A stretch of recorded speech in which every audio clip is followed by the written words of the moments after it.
Hello and welcome to the MyHeritage webinar series. I'm Miriam Pierre-Louis, your host, broadcasting to you live from Eastern Massachusetts. Today we have Lisa Lisson, who is with us live in North Carolina for her class, Are You Missing Important Family History Clues in Your Old Family Photographs? Thanks to Lisa and thanks to the over 1,200 of you for registering for today's live webinar. So wherever and whenever you are, glad to have you with us. And now to introduce our speaker. Lisa Lisson is the researcher and creator behind the Are You My Cousin blog. Lisa uses her years of research experience to help others build a solid research plan, find the needed genealogy records, and get the most out of those resources. When not working with clients or writing genealogy articles, Lisa can be found pursuing her passion for running, traveling with her husband, or simply enjoying time with her two adult children. Please put your virtual hands together and let's give Lisa Lisson a nice warm webinar welcome. Lisa, how are you? Welcome to the show. Oh, I'm welcome. Thank you so much for having me here. I'm so excited to be talking to everyone today. Well, it's going to be a great topic. We were talking a little bit earlier about what you're going to be talking about, and it's going to be a lot of fun, and your screen looks great, so the time is all yours, Lisa. Oh, perfect. Thank you so much. Thank you so much, everyone, for joining me today. I am so excited to explore old family photos with you today and help you perhaps see and examine those photographs for clues you might just be missing in your research. So let's dive in. All right, so in our time together today, we are going to be going over 5 steps to analyze old family photos for family history clues. We're going to be talking about how to use those MyHeritage photo tools to facilitate this process. We're going to be talking also about why candid photos should not be overlooked in your research process. In fact, I'm hoping by the end of this, you will be absolutely enthralled with the candid photographs as much as you are in looking at some of the more professional photos of our ancestors. And we are going to be walking through lots of examples of analyzing family photos. I'm going to be showing you what I look for and some of the ways I pull clues in order to build out my research plan for my next research project. Okay, so let's talk about getting started and starting out. When I started my family history research and researching the genealogy and building that family tree of ours, I was really focused on the tree. I was focused on the records. I was focused on finding those birth, marriage, and death dates for each generation, building that generation on the tree, and then moving that generation back, and building the next one. I talked with family, and as I did that, what I started to notice is they were cleaning out their closets and thinking, oh, great, I've got all these old photographs. I don't even know who they are. I know they're important. I don't want to get rid of them. I'm going to give them to Lisa. They would literally arrive in boxes at family Thanksgiving dinners. I would get them in the mail. People would send me photographs and other family ephemera to me. And of course, I took it all. Absolutely. And then what was happening is I would go through these pictures, and these are just a few examples that I would receive, and I would go through them, and I was very intent on making sure over the months that I had these that I could identify who was in the photographs. And that was pretty much where I stopped with the family photographs, because to be honest, guys, I have hundreds of these types of photographs, and I knew it was important. I wanted to put that name to a face, and that was great. But I never really thought about taking it beyond putting that name to the face. And what I realized is, as once I kind of had gotten my genealogy skills behind me and started building that tree, is I was left with a lot of questions about my ancestors and about the stories, because I love the stories of genealogy. I love those family history stories. And I think genealogy, so much of it is about connecting with ourselves and connecting with generations, both present and past. And the photographs actually were offering me a way to connect and get the stories. And I had been missing them, because they do say that a photograph is worth 1,000 words, right? And now I don't know if I've never counted the words certainly, but there were so many stories and clues to individuals' personalities and clues for socioeconomic status, et cetera, that were found in these photographs. I realized all of a sudden that I might have all the traditional genealogy records, but I needed to treat these photographs just like I treated a will, just like I treated my ancestors' estate records, just like I treated their deeds. I needed to analyze them with that type of an eye toward family history to get moving forward. Yep. All right. So when I realized that, I was like, oh, wait, this photograph, these are actual records that I can use. And why is that? Well, because when I would if I analyze a photograph, treating, a visual record as opposed to a text record, I could find new clues for my research. And, we can all use new clues when it comes to progressing our research. I would get insight into an ancestor's motives or what motivated them, or perhaps influences, things that might have influenced them, and if I understood what they were seeing and what was impacting their daily life, then I could better predict maybe where they might have moved to if they had to migrate somewhere else, or maybe I could start to understand a little bit better about what types of records could have been generated if I knew what type of work they had to do. So these were starting to spark ideas for me.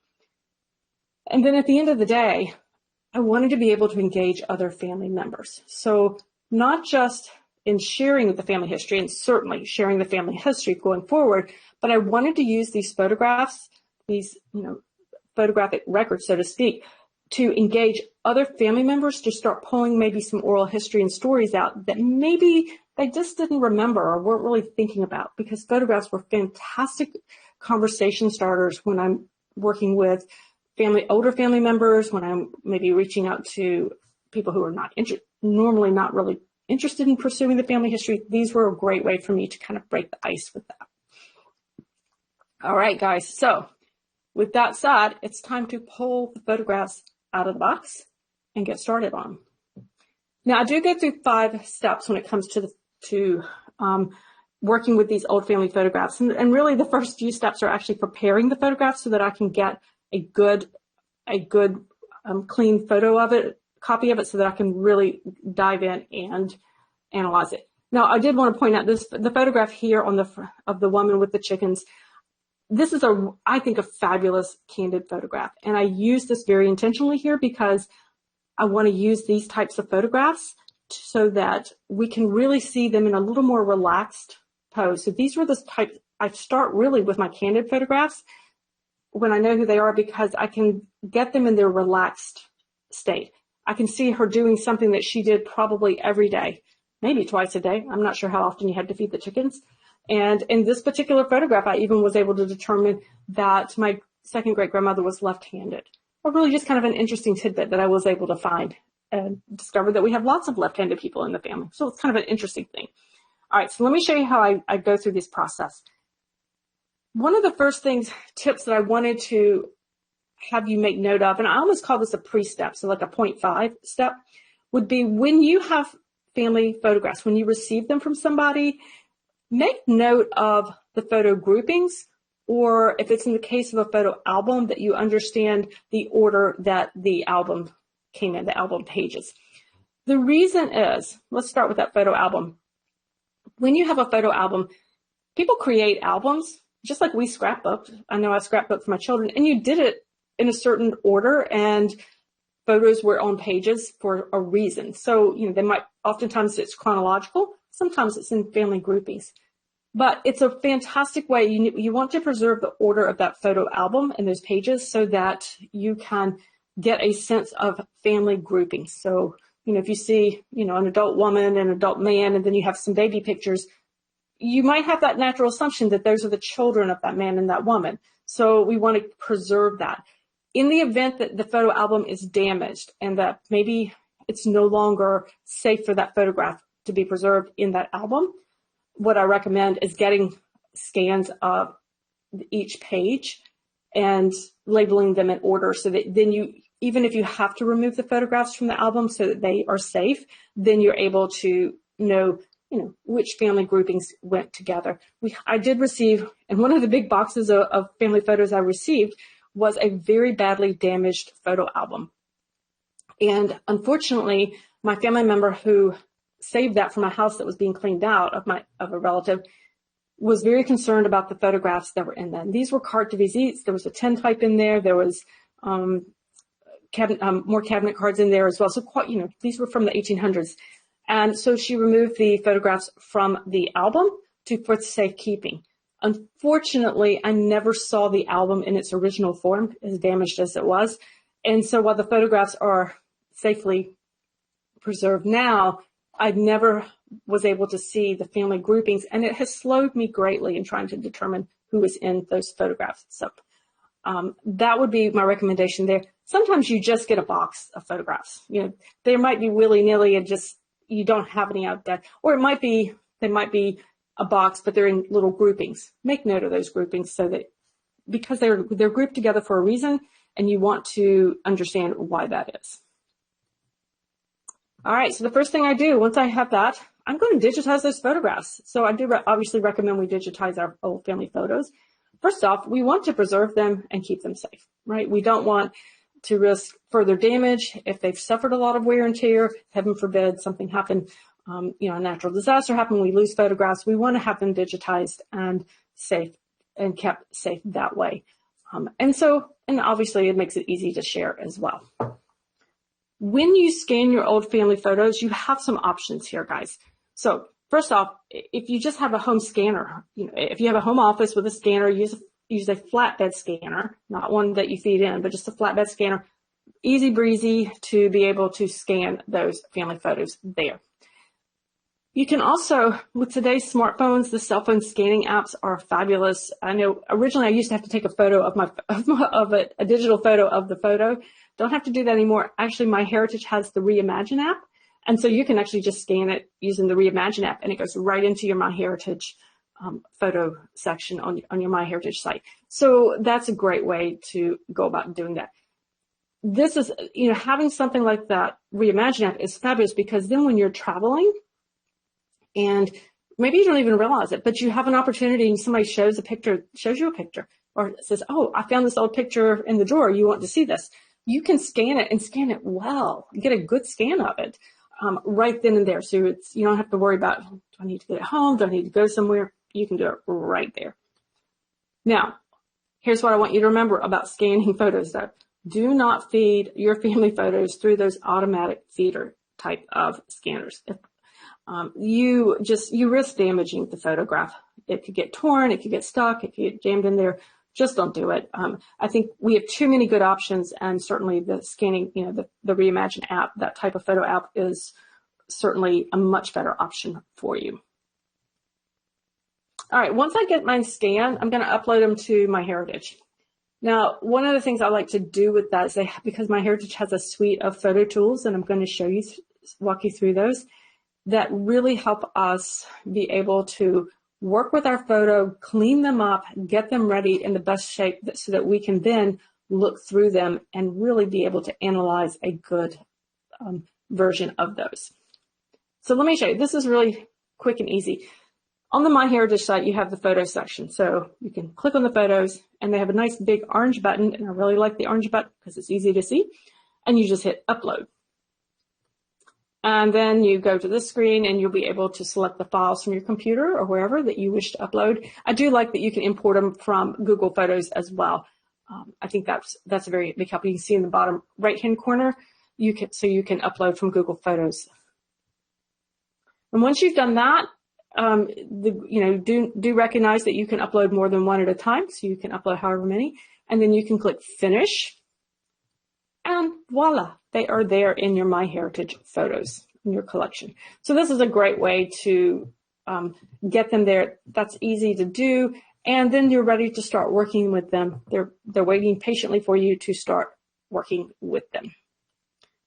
Now, once I've uploaded them, I'm going to go ahead and clean them up a bit. I'm going to, I like to consider this kind of still in that prepping phase for that photograph. So once I've found it, I've scanned it, I've uploaded it. Now I'm going to clean it up, edit them so that I can work with them. It's a quick process, and I find that taking a few minutes up front to do this type of work really facilitates a more efficient analysis of the photo later, and then I can keep going with my research. All right, so when you open up a photograph in MyHeritage, so this is AI, guys. It's deep learning and AI, even before they were calling it really AI. So what we have is I uploaded the original image that you see here on the left, and what you see up across the top are the options that I can do for this photograph. The program is saying, okay, we see that it needs to be some repair being done. That's that little Band-Aid repair button. We want to enhance it, so we want to sharpen it. We want to clarify the image. We want to really work with it, particularly the faces. We want to get those clarified so we can see those a little bit better. Of course, we have the option to colorize and to animate as well. So really quite easy to do. So, and it's intuitive. Sometimes if it doesn't notice that, it might say, oh, there's no repair needed. You won't even see the repair button. You can find it in the 3 dots on the left, but I usually go with what it's suggesting up here to work because it works quite well for me and I don't necessarily need to go tweak it. I'm not a photo editor. I'm trying to clean them up so that I can analyze them.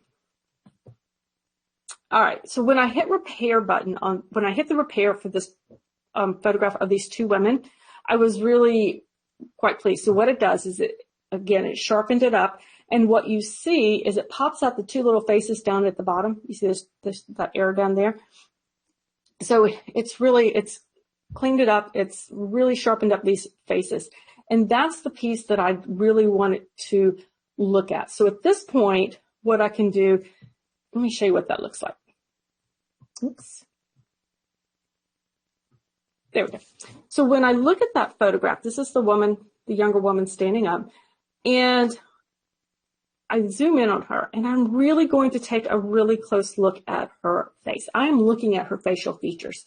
So even at this point, even though I'm not really in the analysis stage, I do pay attention to what I'm seeing in her face and what I'm looking for. I'm looking at her facial shape. I'm looking at the tilt of her head. I'm looking at her eye shape. I'm looking at the shape of her nose. I'm looking for symmetry in her face. Is there any asymmetry that I might pick up? I'm looking for, are there scars? Are there birthmarks? Why do I look for these things? Okay. The reason I'm looking for these things is that perhaps I have her in other photographs. Perhaps I have more than one photograph of this woman at different ages.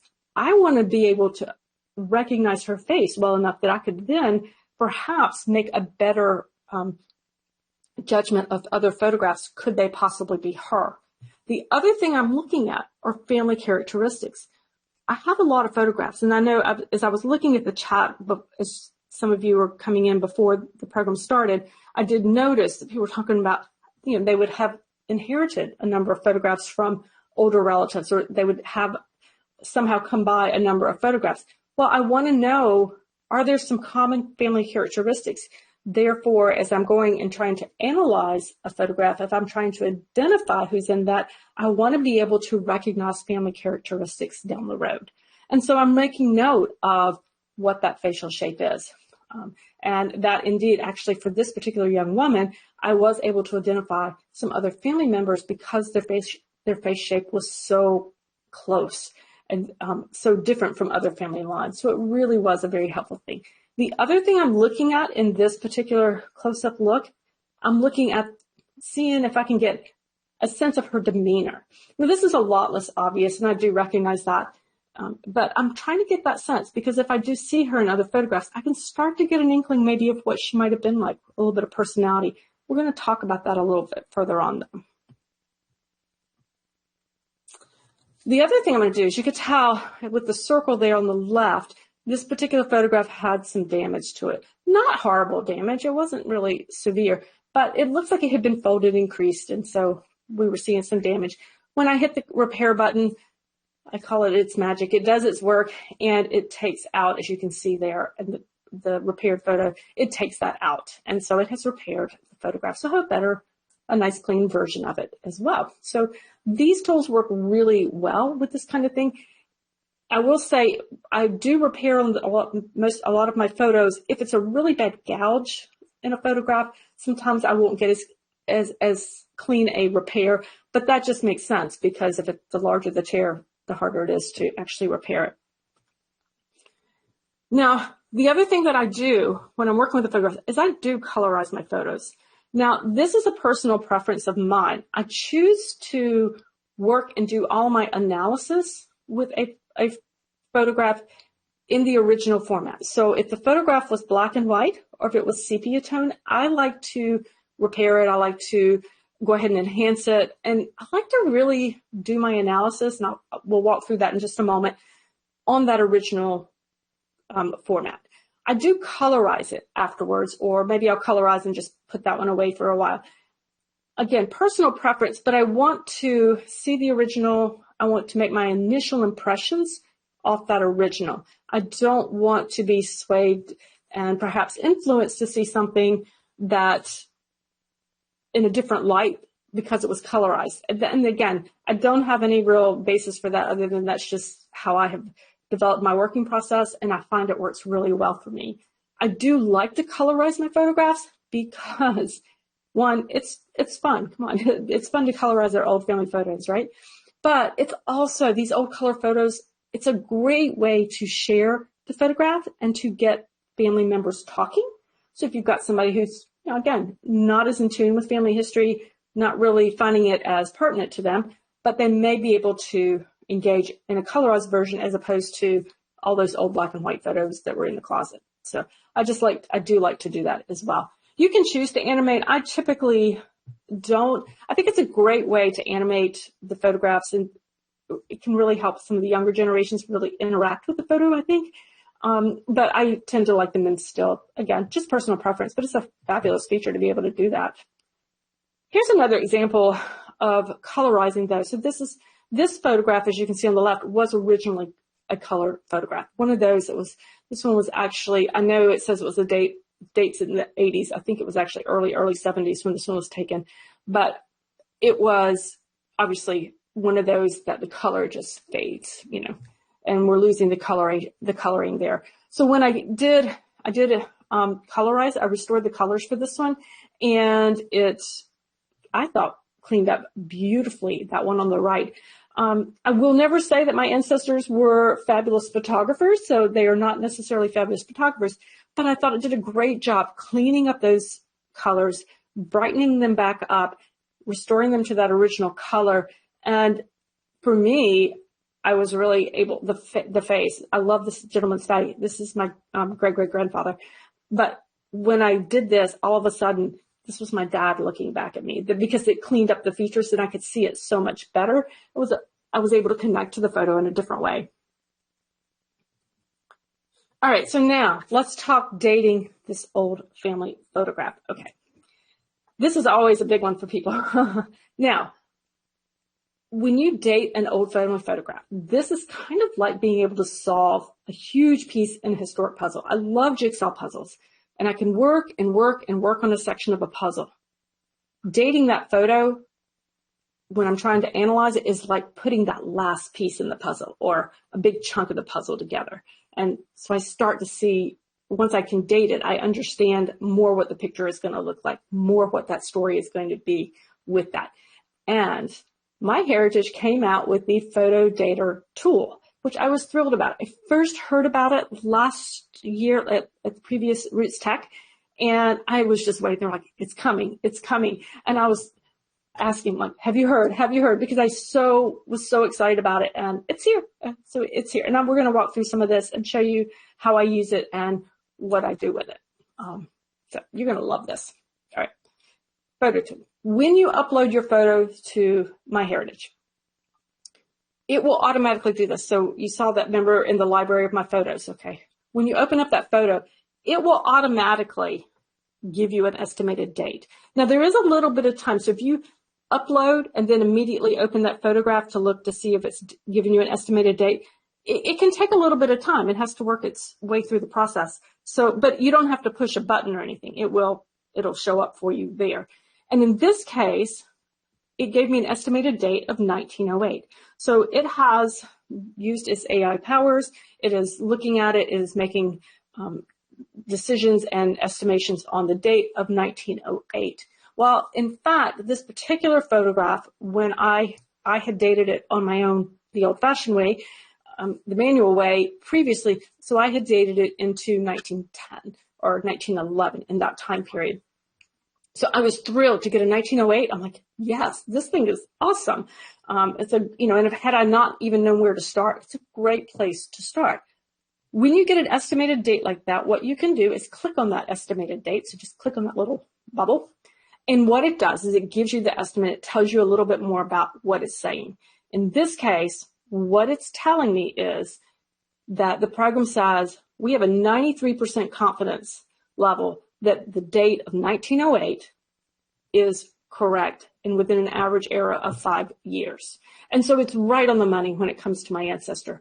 And I did go back and I did double check my previous dating of it offline, and certainly that big hair bow that the young woman is wearing, and knowing I did know a little bit more about her. It's right on the money. So I was super excited about that. So all I have to really do is hit that orange save button and I'm good to go. Should it not turn back, maybe I didn't agree with it, I can hit the reject button and try again. This is, you'll notice that little beta, the little green and white beta button above that. This still isn't in beta the last time I checked, but it's going to continue to get better and better, I think, the more we use it. And so I am really excited about the possibilities here. Now, here's another interesting thing. So there are a couple limitations I should mention with this, on this. So in this case, these are two young women. These are sisters, and Winnie and Ivy. And it's estimating that the date that this photograph was taken was 1884. Well, in this case, it's incorrect. And I can tell you why in just a moment. But one of the reasons, the way I know it's incorrect is the woman on the left was born in 1891 and the woman on the right was born on 1894. So obviously a birth date of 1880, or a date of the photograph of 1884 is incorrect.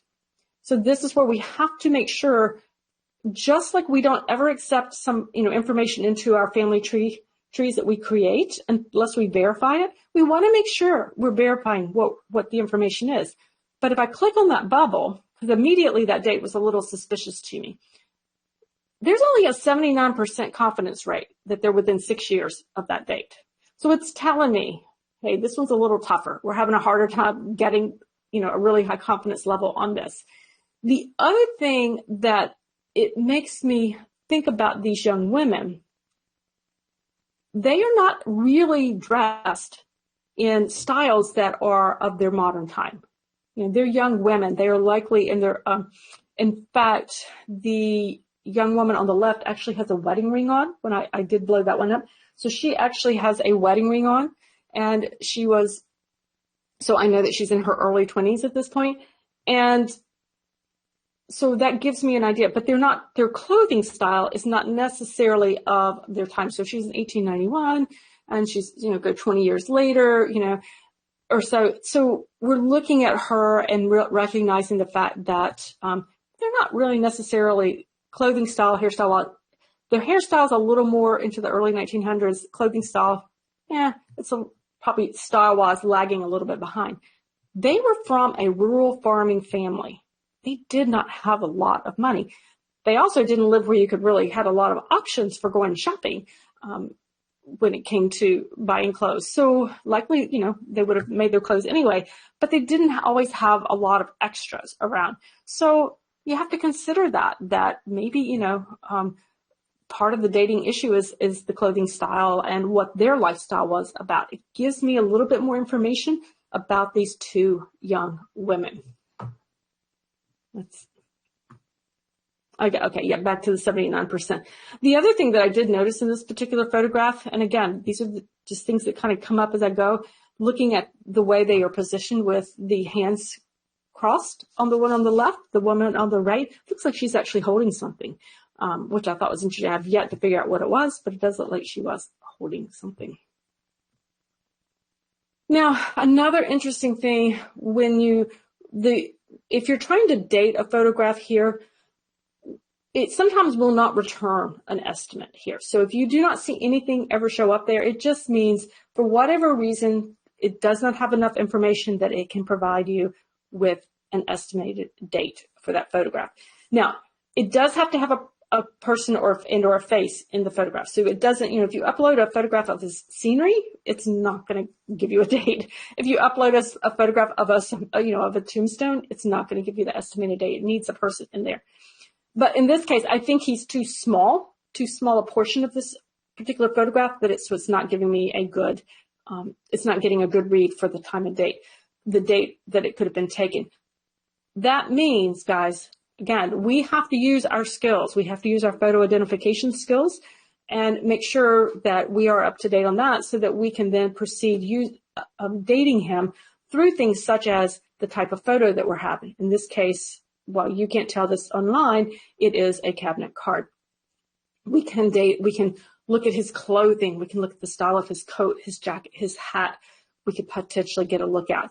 And we can then estimate a date based on those types of criteria as well.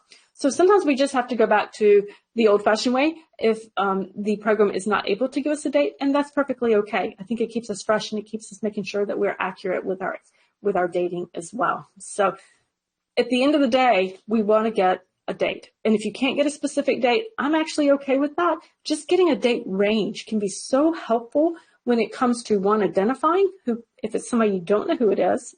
If you know the date that a range that it was taken, you can at least eliminate who it's not and maybe rule in who it is. But it also allows us to analyze that photograph in the right context. So we can understand a little bit more about what was happening in history and their community, say, in 1910, compared to what might have been happening in that history if the photograph truly was in the 1800s or 1880s. So it gives us a chance to put that photograph in context. And what a great way, what a great tool to get us well on our way to doing that. All right.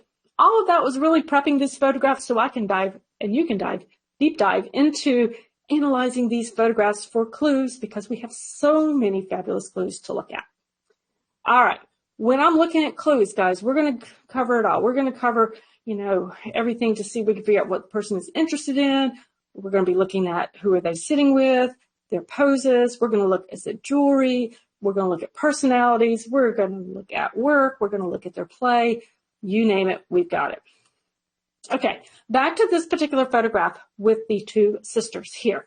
Now, again, we have this photograph. It was taken in the around 1910 or so, and it was probably in 1906. I think it's when this one I actually was able to date it. But we're going to take a peek at this one, and I did enhance it, and we look at this young woman on the right.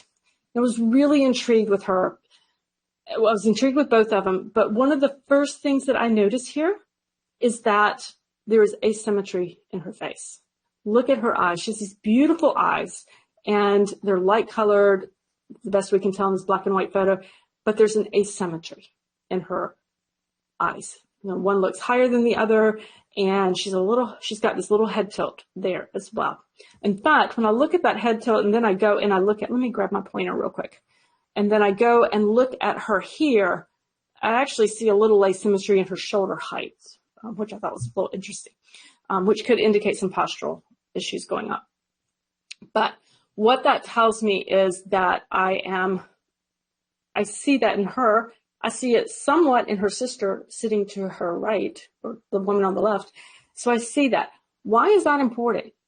Because if I lay out the Haley siblings, if I lay out the photographs I have of all of the Haley family, the siblings, and then the extended family, this is a trait that I can trace through the family. I can see that and know immediately if someone is part of that Haley family. Maybe I don't know exactly who they are, but I can get pretty close. I can say, they're a Haley.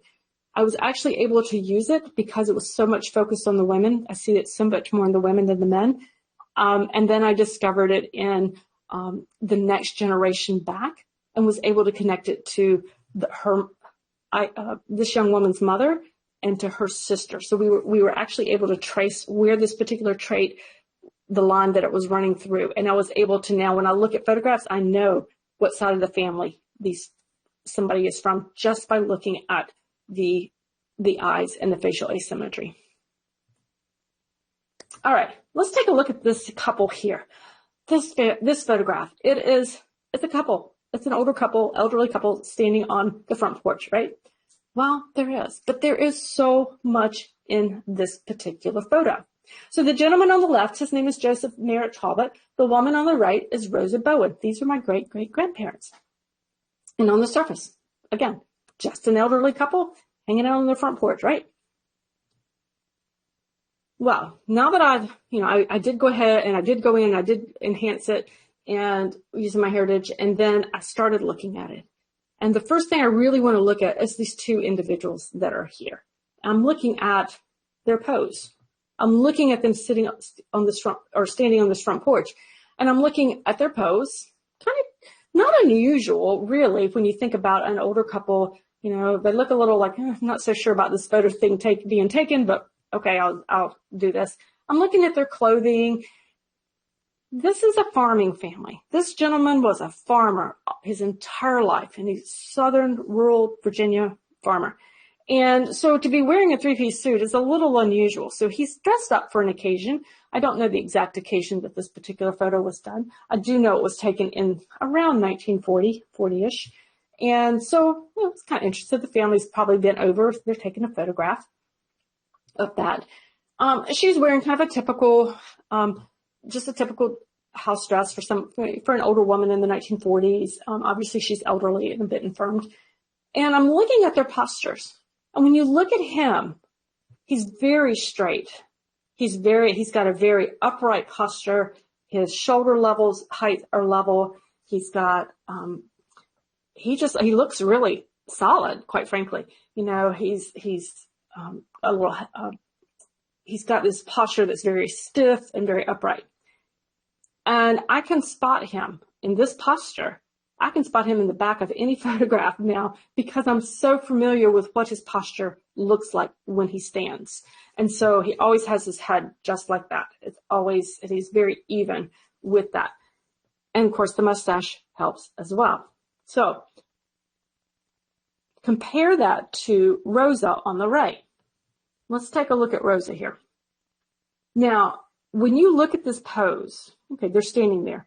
Look at that post, that column is right between them. Rosa is literally leaning on that column. You can see how her dress is kind of comes against it and in front of it. You can see her shoulder up there where her sweater is, where she's literally leaning on that particular column. She's holding a cane in two hands. So she's got the one hand there, and then she's got it holding it in the other hand. The other thing that I'm looking at is take a peek at her feet down there. Let me grab my pointer one more time to show you this. Look at her feet right here. Do you see this? Here's a bigger picture over here. Look at how her toes are pointed out. Okay. That is classic for somebody who is trying to increase their base of support for balance. So they're trying to get more coverage there. This is very classic in older people when they are starting to have balance challenges with that. So again, you can see, that dress, the way her dress comes in front of that, she's leaning. She's infirmed a little bit. We see a little bit of rotation in her shoulders.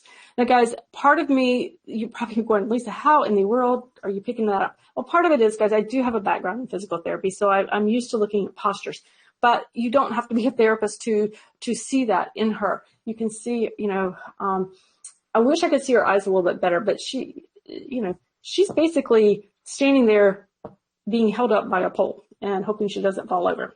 And so I can pretty much tell you that when she walks away from that, someone's going to help her, or she's going to walk with that cane while holding something else, the wall, furniture, with her right hand as well. So what does that tell me? Does it tell me what the next generation back is? No, it's not going to give me a clue to who her mother was. But it does speak to me a little about when I see her posture, and I see it in other women in family photographs. When I see this, it speaks to probably some serious arthritis. Oral history does say she had a lot of arthritis in her spine. This is something I see running through the family. This is not unusual to see through this side of the family. So it does actually kind of speak a little bit to some of the physical traits that might be out there for a family. Now, if you compare those feet, I mentioned a minute ago, to the gentleman standing her husband, his toes are actually hanging off that edge of the porch. He's just hanging out, doing just fine. So anyhow, this is the kind of thing that you can kind of get. Farming life was tough. All right, other things that we can look at, relationships. Okay, this is a photograph of two sisters. That is Harriet in the back. That is Cynthia in the middle, in the front. They have a very close relationship, and I know that based on the photograph as well as some oral history that I had been told. Because I see a photograph with these two sisters who were so close together, obviously a close relationship, I'm going to look for them. I'm going to look for them in the records. Are they living close to each other? How far apart are they? They actually ended up being the only two daughters in a family, and their mother died young. And they also were both widowed young with young children. They helped each other out. And since they both had children, I descend from Harriet, the woman in the back. I would actually seek out the descendants of Cynthia, the woman in the front, because I want to know what they know about the family history. And sure enough, I did find them and was able to find more oral history about the family. I was able to learn about more. I was able to find more family photographs and learn more about the family and how the families function together within a certain area. So this was a really important picture that was helped me put together the pieces and make connections with other family members who had more information. All right. Now this photograph, guys, again, remember I said my ancestors were not very good photographers, but there's so much in these little photos. This type of photograph we'd probably delete from our cameras in 2 seconds flat. But I love all of these candid photographs. A photograph that was taken at a family reunion, it is gold when it comes to your family history. So take a look at this. One of the first things I'm looking at here, I can get personalities from these types of photographs because, you know, it's candid. People aren't posed. They're relaxed. They're more themselves, right? Okay. So look at the older woman right there. She's got her arms crossed. She's looking off at something. You can kind of tell she's kind of got her lips kind of pursed a little bit if you blow it up enough. When I saw this, my impression was, oh, wow. I think she's probably a bit of has some hard edges to her personality. And so I wanted to test that out. Was my theory correct on this? So I did reach out to her grandchildren who still live, and they said, oh, absolutely. You've nailed it. That's exactly. She was the disciplinarian. She ran her household with an iron fist. She was, you know, she had a lot of kids. She had to keep them all in order, but she was the disciplinarian. Her husband, who's sitting in the chair there. Now, he was another story. He was the one who left one of his cornfields empty so the grandkids could play baseball on. So he was definitely the more fun grandparent, I guess you could say. But all her life, and they had worked very hard, and she had become fairly hardened a bit there with that. So that definitely was a way to pick it up. The other fun thing, even the children, guys, look at that little girl in the front. Now, I actually know this woman, and I love this photograph because it's this fun, this lighthearted person. Guess what? That's exactly what she's like as an adult, and I could see it coming across through the pages. So I just thought this was a really cool photograph to be able to bring that point out. Here's another one about personalities. This one really brought home to me a little bit on that. I'm going to grab my pointer one more time for this one, guys. When I look at this, so this is women. Obviously, they've got the babies, and everybody loves to look at the babies. You can see these 4 women right here. You know, they're all smiling down at this little cute baby here. But look at the space between this woman on the right holding her baby and the rest of them. These guys are all kind of close together, and she's standing off to the side. Now, my first impression would be, you know, maybe they don't get along. Certainly, that could be something, you know, I might have to test that theory out if I could find enough family members who could tell me. But I actually do know this young woman. She was my grandmother. And so in other photographs I have of her, this is a very common posture that we'll see. She's usually a little apart, usually not as smiley as the others. And really, she just suffered from kind of some low-grade depression. And in this case was actually postpartum depression that she suffered from. So we can't make blanket assumptions, but when we put it together with other photographs and maybe some pieces of oral history, we can start to get an idea of what somebody's personality was like. All right. Another really great thing to do, once I've kind of looked at the personalities, I'm going to look at buildings and I'm going to look at the terrain around that, where people are. In other words, I'm looking kind of at the background, I'm not looking at the people. I want to know, what about the house? So if my great-great-grandparents are standing on the front porch of their house, what can I conclude? What can I perhaps learn about where they're at, that house, that would lead me to other clues and finding more family history records? So one of the things that I look at is, the house in general. It's a large porch. It appears to be a large porch. Obviously, I can't see the whole thing here, but you can see the detail up there on the top of the porch there. So that's a really nice kind of detail. So somebody had put some effort into it. And then, of course, I'm looking at the base under that porch. It's the brick. It looks like it's been some repairs been made, but, there are no holes or anything gapping there. So it speaks a little bit maybe to some socioeconomic status. These people were not well off, but they had enough that they were able to keep, their home nice. So I'm looking at the condition of the house. I'm looking to see if there's anything damaged there. I will look at sizes of houses if I can see that in photographs. I'm looking at those details.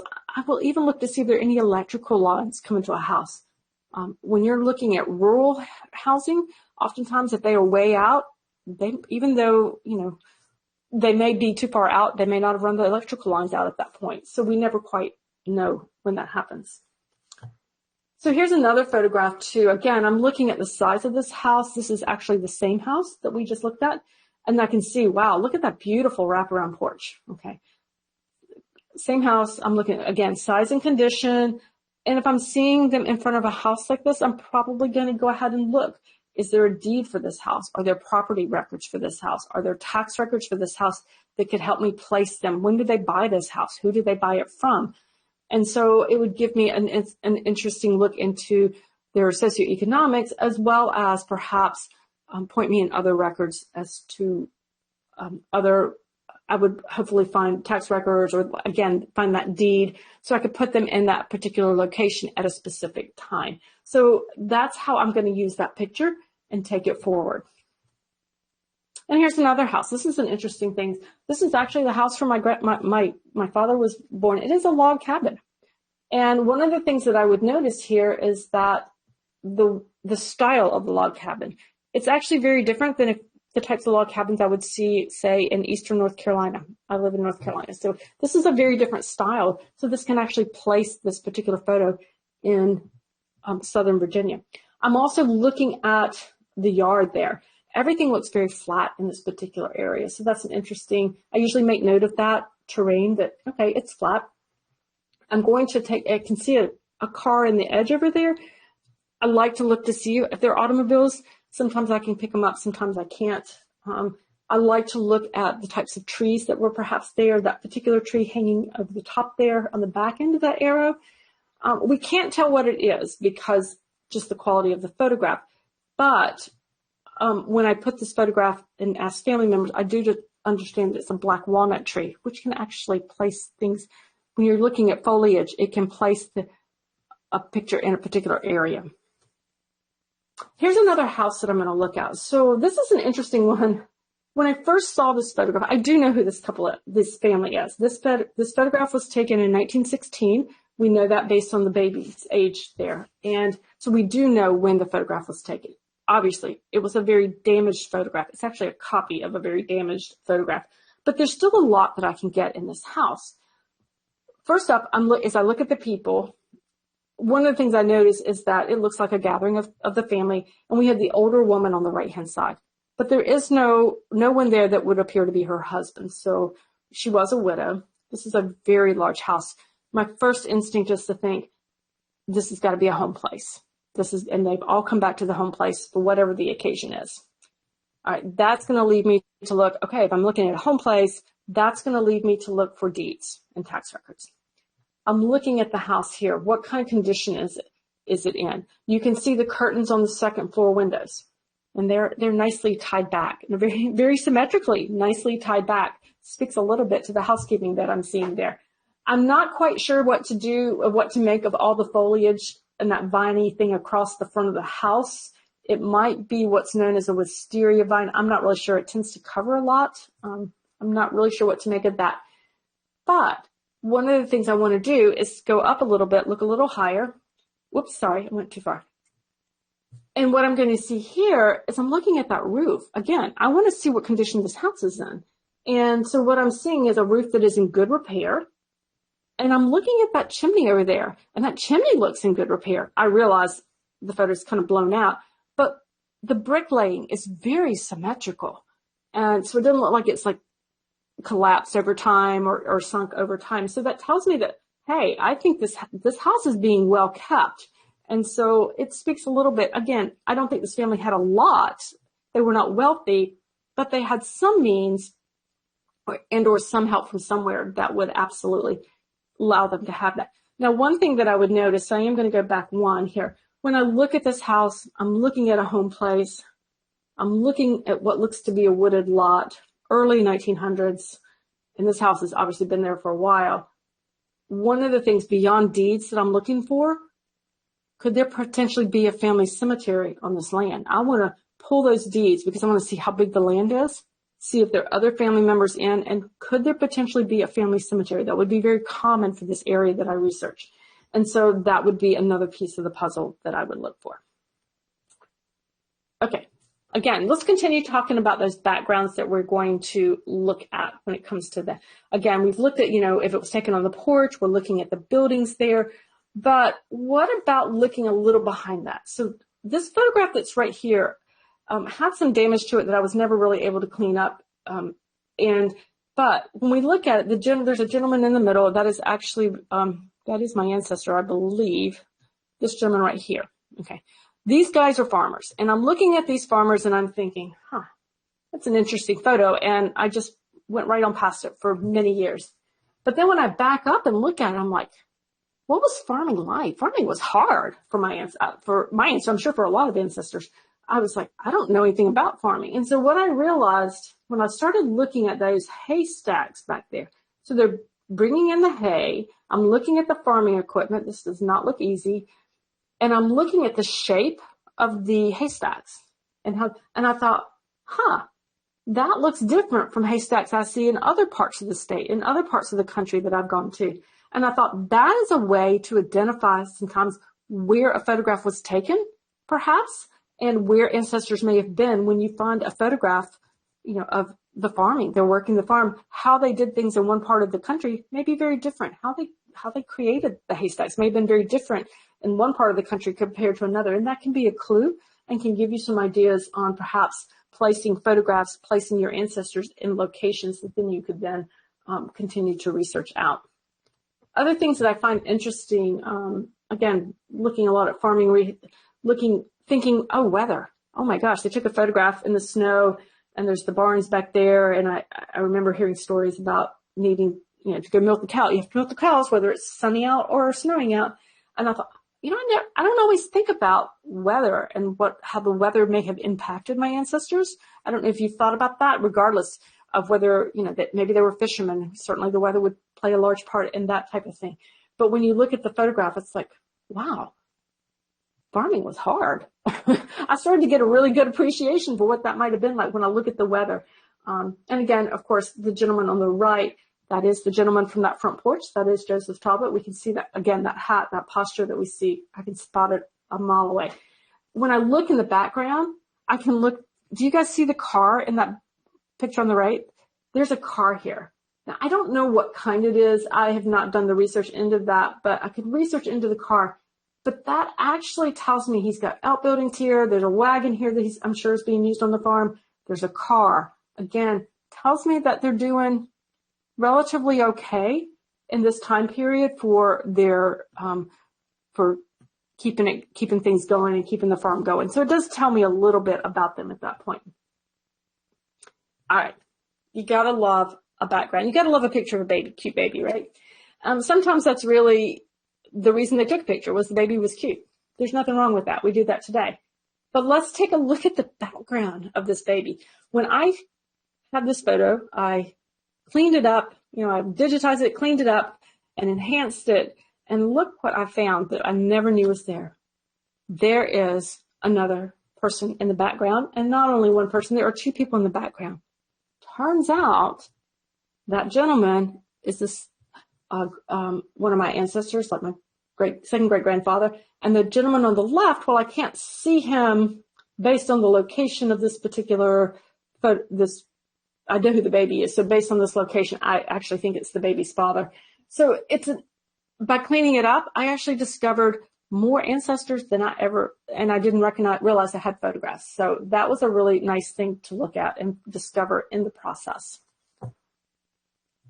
Another thing, I wanted to show you an example. I said I usually like to look at my photographs in the original state, and then I look at the colorized state, and that's essentially what this is. I did clean these up and colorize these over at MyHeritage, and it's nice to be able to see that in the colors. The colorized version, I could see a little bit better the evidence of that pump on the back porch. So I was like, whoa, that must have been really tough.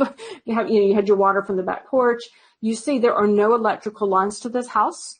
So at this point, this house does not have electricity. In fact, this area where it was did not get electricity till much later compared to people who lived in town or in larger cities. I can see the tubs on the back porch or on the ground where they are having to work.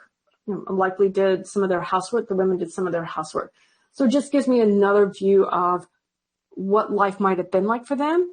And as women, I love the fact that you have multiple women on that back porch because I like to think of them as working together. I realize that's not always the case, but that it took a lot of people. It took people working together in order to run a house this size. All right, so I'm really going to shift this a little bit, guys. So think about this. This is really a little different. In your old family photographs, did you know that you can discover your own culinary heritage? You can discover the types of food your ancestors ate. And those foods can lead you sometimes to clues for perhaps the culture and the heritage they may have brought into America with. So let's take a look at what that could look like. We have this particular photograph. Guys, there's so much in this photograph I would love to show you, but we're just going to focus on the food for this particular one. Now, I did colorize this one, obviously, and in this case, it actually helped because the whites are just so overexposed. But this is a family reunion, a very candid photograph here. On the left, we can see that we have, for whatever reason, we have the sliced white bread that always showed up at all of the family reunions. We have the fried chicken. We have the canned vegetables. Actually, I'm not 100% sure. We actually think these may have been squash or pickles. The colorization was a little bit off on that. We have the white layered cake, which was very much a staple for this family's food table. And so you can see that there are some deep southern roots on display on this particular food table. So this is a great way to kind of start getting an idea of what your family might have eaten. It's just another way to connect to that family history that you have as well. All right. I just still have to show you this. Again, looking at the house, look at the shape of the roof, look at the condition of the chimney here and that ladder. I do not want to be on that ladder. That definitely speaks to the socioeconomics of the gentleman who owns this house. And he did not have a lot, as you can see. And this is other photographs. Again, photographs get taken at family gatherings. And, just because we have cell phones and take photographs of all the foods that we eat these days, we're not the first ones to do this. Our families did this. They were proud of what they had. They wanted to show their abundance. They wanted to remember these family occasions that revolved around food. They took photographs. So one of the things that you can do, if you can't see the exact cake, and again, on that bottom right-hand photo, you see the white frosted layer cake that shows up a lot. You can seek out the children who may have appeared in these pictures and see what they remember. See what they remember about what was there and who they played with and the different foods that they might have tasted. All right, guys. So now it is your turn to do this. I hope that I have inspired you to pull out your old family photos and really look at them in a new way. Don't rush the process. Spend time with the photographs, okay? You want to digitize them, enhance them, and repair them if you need to. And just really study those individuals and backgrounds. Really spend time looking at them. It's not unusual to put them out on a large table if you have space that they'll be undisturbed, and spend some time and walk away and then come back and look at them the next day to see, what do you notice? Are you starting to see these patterns of facial symmetry, of facial recognitions in different groups? Are you starting to see patterns within the photographs? Are you starting to say, oh, wow, I can see, I actually do have multiple photographs of this person. Look at, I can really actually kind of get an idea of what her personality is like by looking and comparing at these photographs. I think when we do that, we can start to make those connections. I think we can gain an appreciation for what our ancestors, how they lived their lives, how they made the decisions they made. And then I think we can start to pull those plans in to look for more records, to think about, well, if they are doing this type of job, what kind of records would that have created? And how can I find those? So I want you to encourage you to keep a very open mind and just sit with it for a while and mull over it and let it kind of absorb into your psyche as you're looking at them, and then sit down and make those research plans and start connecting and start finding more ancestors. Okay, guys, that is what I have for you. I look forward to talking with you shortly in the Q&A and answering questions you might have. Great. Thanks so much, Lisa. The audience has been talking right along with you this whole webinar. They have been sharing their own personal farming experiences, talking about their photos, all sorts of different things. One question, though, before I go to the announcements. The picture you had of the house with the women on the back, and you were saying, now, and you had a color version and a black and white version, was, let's see, Carla wants, was it Carla? Somebody here wants to know how you did that. Was that using MyHeritage or? Yes, that was using MyHeritage. So okay. I had it uploaded into MyHeritage, and I did the enhanced, I repaired it and enhanced it and cleaned it up that way. And then I colorized it. It was originally a black and white. All right. So Carla, that's your answer for that. That was on the MyHeritage website. And you can, if you're not a subscriber to MyHeritage, you can go up and test it out. I think it's a limit of 25 photos. I'm not really sure. Let's give Lisa a little break, and we will bring her back on in just a little while for the Q&A. Let me just go through a couple announcements. So if you want to watch more MyHeritage webinars, you can find them all in one location, familytreewebinars.com/MyHeritage.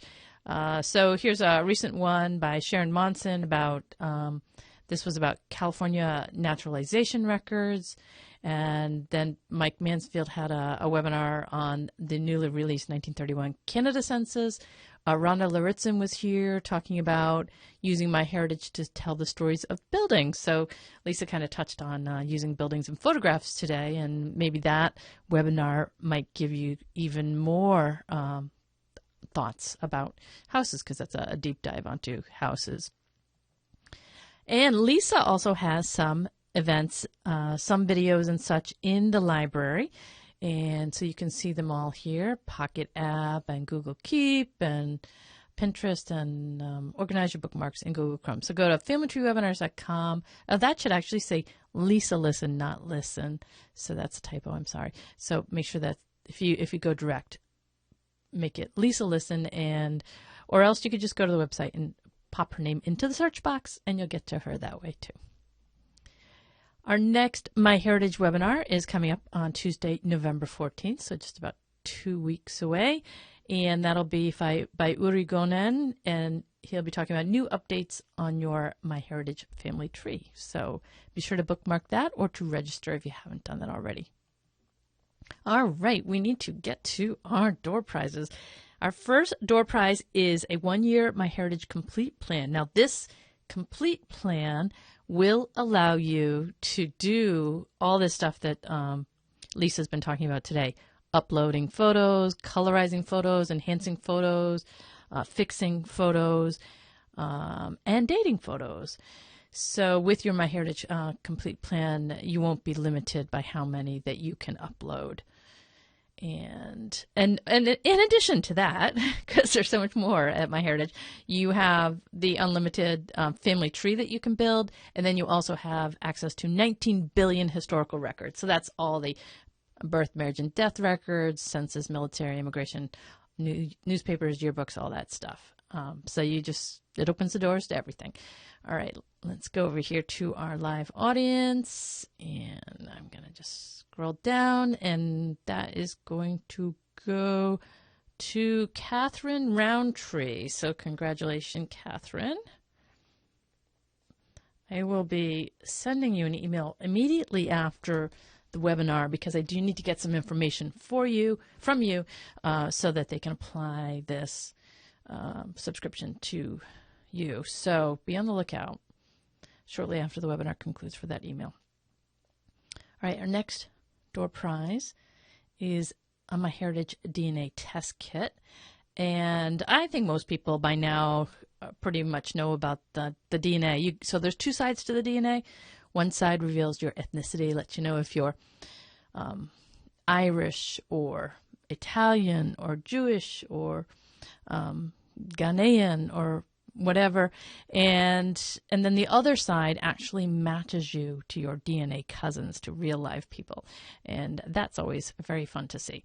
And that is going to go to, let's see, that's going to go to Ron Chan. So congratulations, Ron. And I will also be emailing you right after the webinar, so I can get some information so we can send that kit out to you.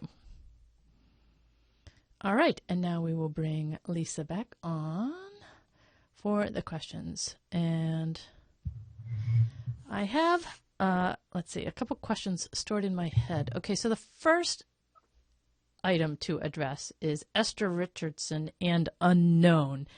So we have a couple questions surrounding that. So first off, a lot of the audience members thought that it looked like a mother-daughter photo, but it says Esther Richardson and unknown. So what's the story with this photo? It is not her mother.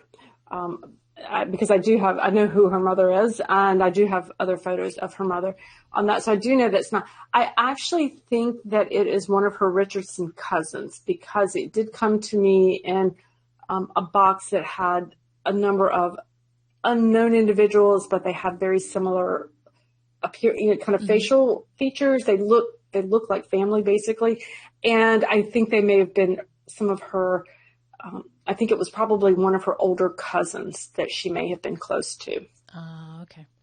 And also because it was taken, we're fairly sure that was taken before her father passed away. So that means I know that she was living close to her Richardson cousins as opposed to her Elliott cousins, because once her father passed away, she was living closer to her other side of the family. Okay, great. So I have hopes. I'm close on that one. I just can't quite definitively say it yet, but I'm getting close on her. It's amazing how family looks, I guess you can call them, really get passed down through the generations. You know, even like second cousins and third cousins can sometimes look like each other. You know, sometimes family resemblances can be really strong in certain families. Yeah, and that made such a huge thing for me with that photo album that had been taken apart, is when I was able to start to group, families. Okay, at least I think this is the Richardson family, and this is the Elliott family based on facial features, facial looks. That really actually helps to be able to at least start to narrow things down a bit. And let's see. And then somebody thought that there were toddlers in the doorway. Was that the case? There was. So in the photograph with the elderly couple on the front porch, there actually was a little girl in the photograph, but in the very, very back. Oh, right. I actually do know who that little girl was. It was my aunt, because I do know who was in the house at that time period. But you're right. It was, she would have been, she was the only child of the right age to have been in that doorway. Okay, Carol, you were right. There's a toddler in the door. Good catch. But until I uploaded it and, enhanced it and did all that fun stuff at MyHeritage with those tools, I couldn't really see her in the background. It really took cleaning that photo up using those tools in order to be able to realize there's a child in the background there. Mm-hmm. Oh, and also Audrey was saying in the picture of Esther Richardson, she's wearing like a little like a pocket watch sort of thing on her dress. And she wants to Mhm. know if anyone still owns that. Like, did you look into that piece of jewelry? So I didn't look at, I actually, no, I didn't. I think I actually have, I might actually even have that. It's like a locket. And I think I actually have that, but it has a different photograph in it now. So I don't, it's actually a picture of her at an older age. So I don't know if it was replaced later or if it's just a totally different one, but I've not been able to find, I suspect that might be part of it, but I don't know for sure. Esther's story, she actually died quite young. She died in 1924. And so I don't know what actually happened. Most of her stuff ended up in a trunk, but she was still a young girl at that point. That photo was taken, so I'm not sure exactly where that would have ended up. Okay. Kathy says she found a family album of her grandmother from 1918, and she has a page with tiny headshots, and it says my whole family, and not one single person is named, and she has no clue how to figure out who these people are. Any suggestions for how she should tackle that? Well, to use a Southern expression, bless her heart. That's a hard one. Okay, well, the good news is she said it was her family, so at least you know what part of the family tree it's from. So I would probably, at that point, if you can you've got a general dating of those, you maybe look at it to see if you can tell if there are any that are a little bit older that might have been parents to some of the younger ones. Not really sure looking at.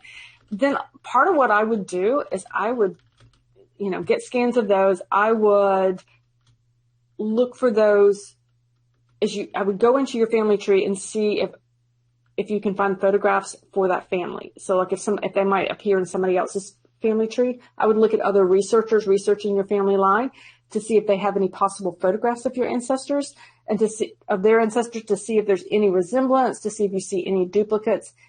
If you know kind of the general family line, there are a couple things you can do. You can just research who's researching that family and reach out and say, hey, I've got these photographs. Do you mind taking a look? Perhaps they're part of your ancestors. Another thing that I have done in the past, and it's hit or miss, but I will reach out to I did this. I reached out to a genealogy society in an area of Virginia where my ancestors lived. And I just said, who I was. I uploaded a couple photos and said, I have, these are photos of Esther Richardson. I have a lot of photographs for people in this area, but I don't know who they are. I would love to is there anybody researching this family that might want to take a look? Somebody actually emailed me back and said, it's not me, but I know somebody who is researching this family and let me forward your stuff to him. And sure enough, they did. And it turned out he was a third cousin twice removed from me, but he had the photographs, some of the same photographs in his albums as well that he had inherited. So it's a long shot, but we've been in genealogy research long enough to know that long shots work out. Mm-hmm. It's true. And blogging also will help a lot. I think the more you blog, the more people will send you stuff because the people you don't know exist. I mean, I'm talking to a blogger here. The people you don't know exist who have family photos, they will send you stuff if they find your blog posts. So. Oh, absolutely. So my blog, the Are You My Cousin website, started as a family blog before I converted it over. And it was really to let people know, family know what I was finding. Well, I had some unknown photographs and I actually would upload. I would periodically do a post and go, here's a photograph. I know who the woman is, Clara Holt Haley, my second great grandmother. I don't know who anybody else is. Loved, I uploaded a particular photo like that.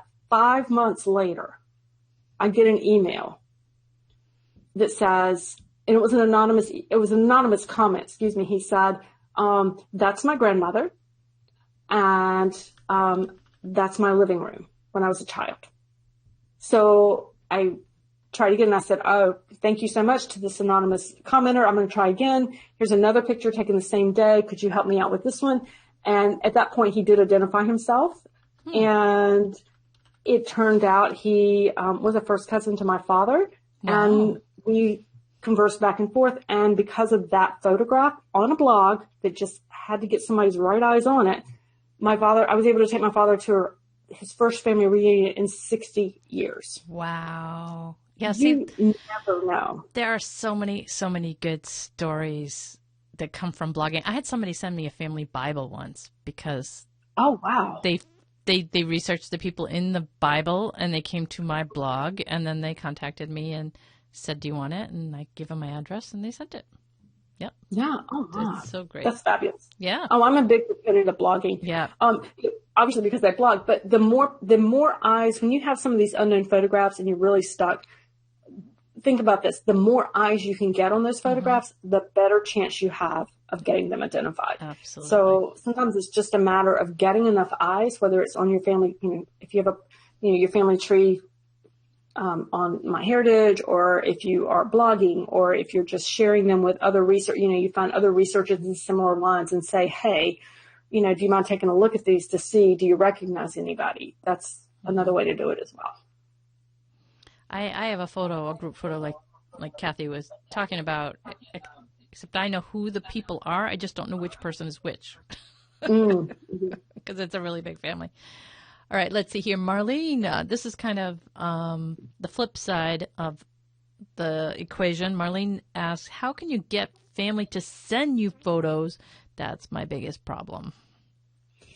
That can be a big problem. I will say I got really lucky because people were cleaning out houses and didn't want to throw away 100-year-old photos, but they didn't want to keep them either. So that was really helpful. I think one of the things that makes it hard is I think people need to trust you that you are going to treat that photograph well and you are going to honor those people in that particular photograph. So whether you're just trying to get a digital copy or whether you're trying to get the original, sometimes it's hard to get the original. I at least go for the digital if possible. But I think it's being able to sometimes just build a relationship with that person. If it's a family member who's not quite as happy to give that out, or they're concerned and not really sure. Honestly, I think if you can build that relationship and, just so that they have that confidence in you, that you really do want to, you're honoring your family and you want to tell the stories. It's, that you're not going to, air the dirty laundry, so to speak. I think that goes a long ways. Most people, I haven't had once I really engage with people, I don't have as much issue with people wanting to share their family photos with me. If I just kind of ask cold without having that, then it's a little harder. But I think when they recognize that you are truly sincere and that you want to preserve these photographs and you want to take care of them and you want to, honor those ancestors, I think they're usually a little bit more ready. They're more ready to share with that. And there are going to be cases where I don't care how hard you try and how sweet you are, they will never share that photograph with you. And unfortunately, sometimes it's hard to get past that. Yeah, I think building a relationship though, that does help a lot. Yeah. Okay, Barbara wants to know who would have access to your photos on MyHeritage. I think it depends on your settings in your family tree. Family tree or in the photos. It's one or the other. Yeah. But you control that for sure. You control it and you can share. I don't know if you noticed in some of those, like when I would upload the photo and I'd open the photograph up, it would have a share button. So where it would have like the repair in the colorized, that little section on the bubbles. On the left side of that photograph, it had a share button, so you could actually share if you want as well. Yeah, and then you could do it to like social media. I think the way it works, Barbara, is when you upload the pictures to the photo section, it's controlled by the settings in photo. So you mark it either as public or private. And then if you tag somebody in a photo who's in your tree, then it depends on what your tree setting is, whether your tree is public or private. You see what I mean? Like if you tag somebody and then other people can see your tree, maybe they'd be able to see that photo. But you have control over those settings. Yes. Let's see. Fayanne wants to know, how do you record the insights information with the photo? You can put it in there's like what do they call it? The comment section over there. You can do that on the photos in the MyHeritage site. And then I also, on just ones that, because I have literally hundreds of these photos, the ones that are not, that I haven't uploaded to a tree somewhere, I will typically just take notes on those. Or I back everything up in the cloud. So like I back all my photos up in, well, several different ways, but one of them being Google Photos, and I can add comments there as well. So, yeah. Do you ever take a photo? I'm just totally just randomly thinking of this right now. You ever take a photo and you could put it into Word and then type notes in like a Word document, and then you can either save it or make a PDF out of it and share it? Yeah, I've done that as well. Yeah, absolutely. I'll do that. I'll drop in a Word, or I use Google Docs a lot, and we'll do it there and write up the story, particularly when there's a story. If I have a particularly, I call it juicy story, or, a particularly in-depth story that I actually will probably make a blog post out of it. And so, and I'll download it and save a hard copy of it as well. But I'll just go ahead and write up a blog post. A lot of my early blog posts, that's what I did. Yeah. And it was a great way by doing that. Not only did I preserve it, but I could share it with people a little easier. Yeah, actually, for all those people that aren't online or don't look at blogs or whatever. Yeah. Jane wants to know. She says, Lisa, my mom was a doting big sister, so I have an entire album of photos of my aunt, mostly all the same age. I can digitize them all, but what do I do with them after that? And Jane, I so understand, because I have been given like photos of people not in my immediate family too. So, I mean, she only probably wants so many pictures of her aunt. I'm with you on that. Now, and this is an area that I struggle with as well, Jane. I will just be honest about that. Because for me, I can digitize. I still can't get rid of them. I cannot get rid of the hard copies. I have I have them all nice, these little archival safe boxes for all my photos, because I don't know why. I mean, I do know people who will do all the digitization. They will back them up. You've got, multiple ones of the same one, and they will then just, go ahead and either just trash them. Or another option you could do is, if there are other people in the family who might enjoy those, if you digitize them, then, share them with other family members if there's other people out there who might want them. That is a very common struggle that I hear with a lot of folks. It's certainly one I struggle with. And I have a very full closet, to be honest, because I cannot, even with all the backups, I cannot get rid of them. Yeah, I have all the birth announcements from my mother's cousin from when she was born in 1940, and I just can't throw them away. But why do I need them? I don't.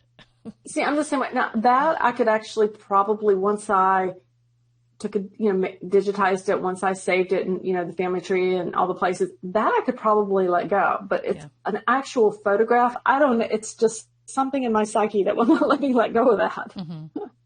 C is saying, I have talked to a hometown museum and they will take all those old photos. So that is great. That was a good solution. That's an excellent idea. Yeah, and that brings up a good point. Check like local museums, city, county, some of the smaller museums, if the larger ones are not interested, for that area where your ancestor was, and then they might take them as well. I think that's a really great option. Holly's saying, my mother was a great photo taker. She left several albums starting when she was in her teens. I digitized them all and made photo books for my entire family and all her siblings. Oh, yeah, that's nice. Amazing. I have a question about, so you tossed out the term home place. And I'm thinking, I'm from the north, you're from the south. We don't really use the term home place here. So I'm thinking it's a southern thing. What's a home place? That's actually a really good question. Yes, my southernness is showing today, apparently. So the home place would be the kind of the place where everybody gathers. So it's, in other words, in the South, it's kind of like the big house. It's where, the matriarch, the patriarch raised the family, and for generations, that might be a multi-generational type of home where people would then come back, either, that would be passed through the generations, but then people would come back, like we were seeing in one of those, for family get-togethers. So it's kind of where the family considers their home base, I guess, for lack of a better terminology. So in the South, that's going to generally be a large house type thing. It doesn't always, again, equate, say, so much to a city, but it might be in that type. You might want to think about, was there like a place where the family stayed for one or, 2 or 3 generations, kind of an area where when you think about family, you think about that house. That's the place you think about where you would play with your cousins, that you would get together for the family reunions. Oh, that would be kind of what you would equate that with. RJ has a definition here, and that is, good. It's the home from which we all sprang. So, well, on that note, Lisa, I think we can wrap up. This has been wonderful. Thank you so much for your presentation. Lots of great ideas for our audience. Oh, you're welcome. Thank you so much for having me. I love to talk about old family photos, so I really appreciate the opportunity. Well, it was fun, and we'll look forward to having you back.